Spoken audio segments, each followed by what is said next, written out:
नमस्कार।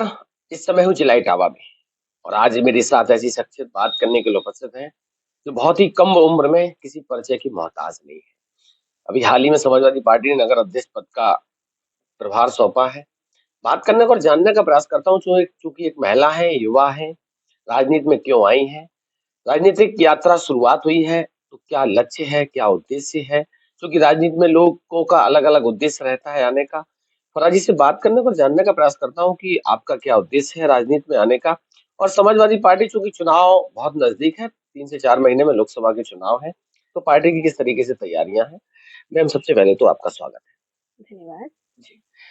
आप एक महिला है, सबसे पहला सवाल कि फरा ने राजनीति में कदम क्यों रखा देखिए कि आपको तो पता है हम समाजवादी पार्टी में या कोई भी पार्टी होती है, अगर महिलाओं को मौका मिलता है या महिलाएँ कुछ करना चाहती हैं, तो वो आगे बढ़े, महिलाओं की आवाज़ बने, महिलाओं के लिए कुछ लोगों को देखा होगा आपने महिलाएँ हैं, घर से नहीं निकल पाती, अपनी आवाज़ दबाए रहती हैं, ज़ुल्म सहती रहती हैं। तो हमारा क्या सबका ही कर्तव्य बनता है कि महिलाओं की सबसे पहले आवाज़ को बुलंद रखिएगा, महिलाओं को आगे बढ़ाने का कार्य कीजिएगा और महिलाएँ सबसे ऐसी शख्सियत है, जो कहते हैं ना कि एक माँ भी है, बेटी भी है, बहन भी है और हमें लगता है महिला से ज़्यादा शक्तिशाली कोई हो भी नहीं सकता है और सबका दायित्व बनता है कि महिलाओं को सबसे पहले आगे बढ़ाने का कार्य किया जाए। आपको पार्टी ने मौका दिया है, चुनाव बहुत नजदीक है, महिलाओं के लिए कैसे संघर्ष करेंगे आप।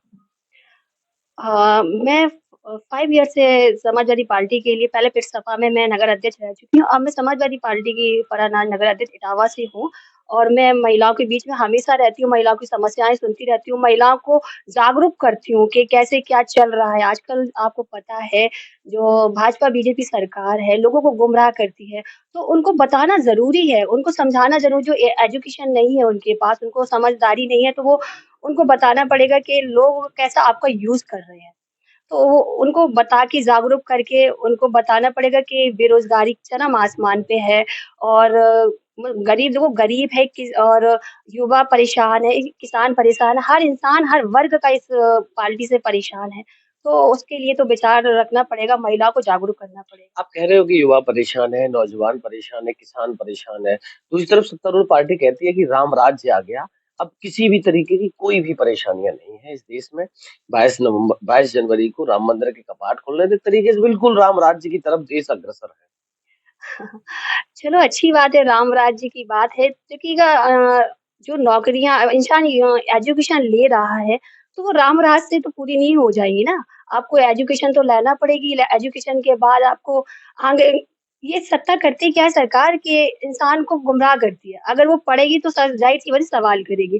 तो उनको वो मस्जिद, मंदिर में हिलगाने का कार्य करती है। तो मुझे लगता है कि सबसे पहले शिक्षा को आगे रखा जाए और जो बहुत ज़्यादा महत्वपूर्ण है, तभी जब जब पढ़ेगा इंडिया तभी बढ़ेगा इंडिया, ये तो आपको पता है। जी, जी। हाँ जी, अभी आपने कहा कि एजुकेशन इम्पोर्टेंट है। क्या लग रहा है आपको, इस देश में मस्जिद, मंदिर आवश्यक है या फिर अस्पताल और स्कूल्स आवश्यक? ये तो आपको भी पता होगा कि मंदिर मस्जिद ज़्यादा महत्वपूर्ण रखते हैं क्या शिक्षा महत्वपूर्ण रखती है क्या? देखो जब शिक्षा नहीं होगी तो इंसान सवाल कैसे करेगा? इंसान गुमराह करता रहेगा। तो सबसे पहला महत्व शिक्षा है अस्पताल और इन चीज़ों पे ज़्यादा सरकार ध्यान दीजिएगा कि ना कि मंदिर मस्जिद पे और अगर ये मंदिर मस्जिद का मुद्दा रखता रहेगा तो इंसान आज एजुकेशन कैसे लेगा? देखिएगा यूपी के क्या हाल है। आपको तो ये पता होगा यूपी के क्या हाल है और एजुकेशन के मामले में देखिएगा, चाहे वो अस्पताल के मामले में देखिएगा और इस पे बोर्ड डलता रहा है कि मंदिर मस्जिद का तो फिर ये विकास कैसे होगा?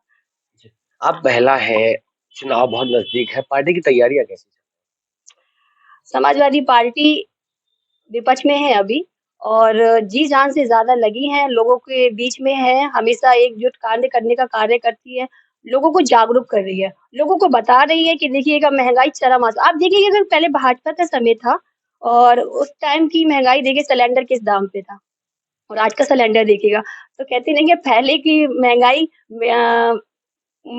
थी, आज की महँगाई मिठाई की वो समान है। तो उसपे ज़्यादा विचार का कार्य है और समाजवादी पार्टी कार्य कर रही है, लोगों के पास जा रही है घर-घर जाके ये समझा रही है और आने वाले 2024 में बहुत अच्छा रिज़ल्ट आएगा समाजवादी पार्टियों के लिए और आप लोग भी देखेंगे। 2022 का जब चुनाव था तब भी समाजवादी पार्टी ने बहुत ज्यादा संघर्ष किया, बहुत सारे मुद्दों के साथ चुनाव लड़ा, लेकिन जनता ने फिर भारतीय जनता पार्टी को सत्ता में ला दिया। 35 साल का इतिहास टूटा है। क्या लग रहा है आपको कि 24 में मुकाबला कर पाएंगे? बिल्कुल कर पाएँगे क्योंकि वो कहीं न कहीं कहीं कमी रही है तो उसको वो सुधारने का समाजवादी पार्टी कार्य करेंगी और कर भी रही है।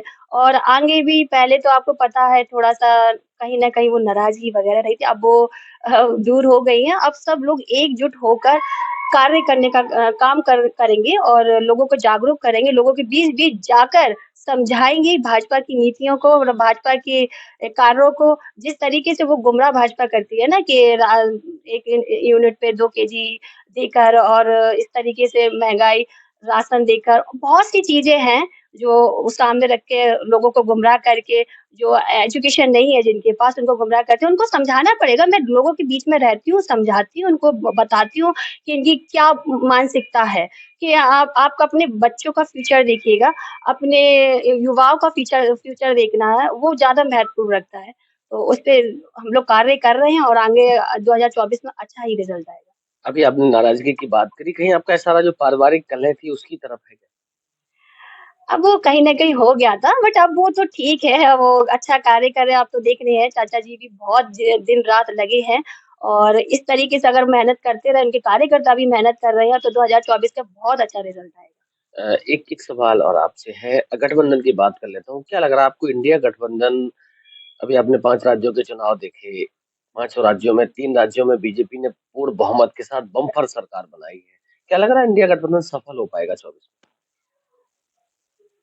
बीजेपी ने जो 5 राज्यों में अपनी बम्पर आपने बताया जिस तरीके से जीत हासिल की है और इंडिया गठबंधन अब इस चीज़ से कहीं न कहीं जागरूक हुआ होगा, कहीं न कहीं उनकी कमियाँ रही होंगी, तो वो अपनी कमियों को पूरा करेंगे और एकजुट होके कार्य करेंगे और इस विषय पे भी 2024 में विचार करेंगे कि कैसे क्या करना है और उनका जो भी निर्णय होगा उस पे हम लोग कार्य करने का पूरा कार्य करेंगे और लोगों को समझाने का कार्य करेंगे, लोगों के बीच जाने का कार्य करेंगे, लोगों की समस्या सुनने का कार्य करेंगे और युवाओं के लिए आवाज़ उठाएँगे, किसानों के लिए आवाज़ उठाएँगे गरीबों के लिए आवाज़ उठाने का कार्य करेंगे और जो महँगाई चरम आसमान पर है, ऐसे क्या है ना कि बीजेपी जो सरकार है, जितनी चाणक्य सरकार है जिस तरीके से कार्य करती है कि ये इस सरकार में एक चीज़ आपने देखी होगी कि गरीब गरीब तब होता चला जा रहा है और अमीर अमीर। ये सिर्फ़ हमें लगता है ये उद्योगपतियों की सरकार है, गरीबों की सरकार नहीं। समाजवादी पार्टी हमेशा गरीबों के नेतृत्व में हमेशा कार्य किया है, चाहे वो कितनी स्कीमें निकली हो, जो स्कीमें पहले चलती थी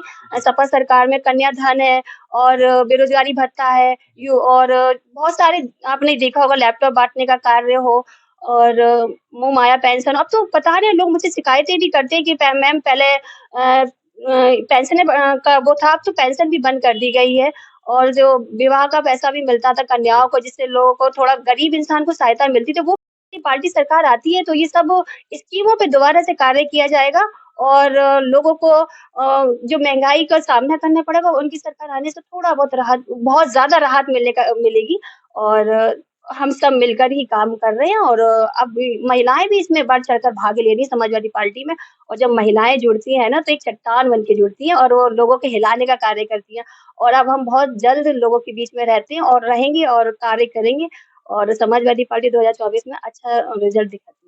अच्छा, मैं भी एक सवाल और आपसे, चूँकि आम जनमानस में मैं रहता हूँ, लोगों का कहना है कि नेताजी की जो समाजवादी पार्टी थी, रोडों पर संघर्ष करती थी, सड़कें लाल हो जाया करती थी, वो नेताजी का समय था। आज अखिलेश जी पे आरोप लगता है कि वो एसी के नेता बन के रह गए हैं, चुनावी समय आएगा तो 3-4 महीने सड़कों पे रहेंगे, उसके बाद फिर अंदर हो जाएँगे, तो आपका क्या कहना ऐसा तो नहीं है कि नेताजी के समय में लोगों सड़कों पे अभी देखिएगा धरना प्रदर्शन हुआ था और काफ़ी अच्छी भीड़ बढ़-चढ़ के लोगों ने भाग ही लिया था और लोग जागरूक हैं, लोगों को जागरूक करने का कार्य कर रही है। समाजवादी पार्टी हमेशा गरीबों की पार्टी है, गरीबों से कदम करने से कंधा मिलाकर कार्य करती है और हमेशा करती रहेगी। ये तो लोग हैं, लोगों की बातें हैं, अफ़वाहें वो तो कहते उड़ती रहती हैं, उसका कुछ कह नहीं सकते।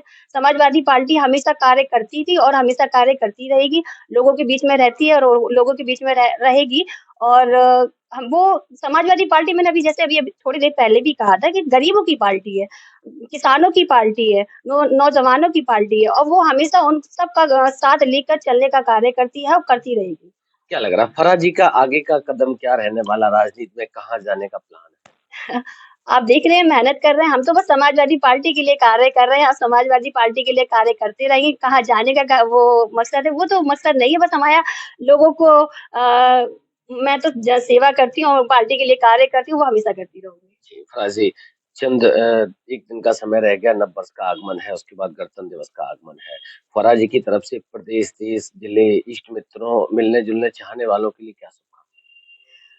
नवबर्ष आ रही है और सभी के लिए मैं नवबर्ष की बहुत-बहुत बधाई दिल की गहराइयों से बधाई देती हूँ और आप सभी का नवबर्ष का आने वाले समय का अच्छा रहे और 2024 भी आने वाले समय में अच्छी रहे समाजवादी पार्टियों के लिए और सबके लिए। मेरी तरफ से नवबर्ष की बहुत-बहुत बधाई दिल की गहराइयों से।